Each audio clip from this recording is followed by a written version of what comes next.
আজকের রেসিপি সজনে ডাঁটা আলু পোস্ত। ডাঁটা আর আলু একটু ভাপিয়ে নিয়েছি। এরপর কড়াইয়ের মধ্যে 5 ফোড়ন, শুকনো লঙ্কা আর একটু হিং ফোড়ন দিয়ে এই ভাপানো ডাঁটা আর আলুগুলোকে দিয়ে দিলাম। এটা আপনারা ডাইরেক্টলিও করতে পারেন, আমার তাড়া আছে তাই একটু ভাপিয়ে নিয়েছি। এরপর একটু নাড়াচাড়া করব।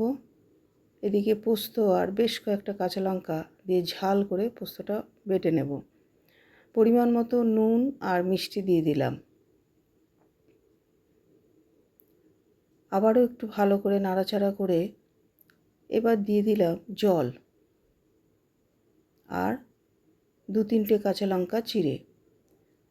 একটু নাড়াচাড়া করে ঢাকা দিয়ে দেব মিনিট 5-7 জন্য।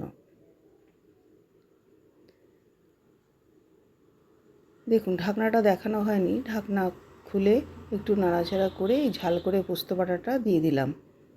এবার খুব ভালো করে মিশিয়ে নেব ডাঁটা আলুর সঙ্গে পোস্ত বাটাটা। যে যেরকম, কেউ ঝোলঝোল খেতে পছন্দ করে, কেউ শুকনো শুকনো। আমি এটা একটু রসালো করব। এই দেখুন এই রকম হয়েছে। এবার প্লেটিং করে নিচ্ছি। খুব বেশি টাইট করে নিই, একটা মাখো মাখো করেছি। এখন সজনে ডাঁটা খান, এরপর তো আর কিছুদিন পরই উঠে যাবে। ভালো থাকুন।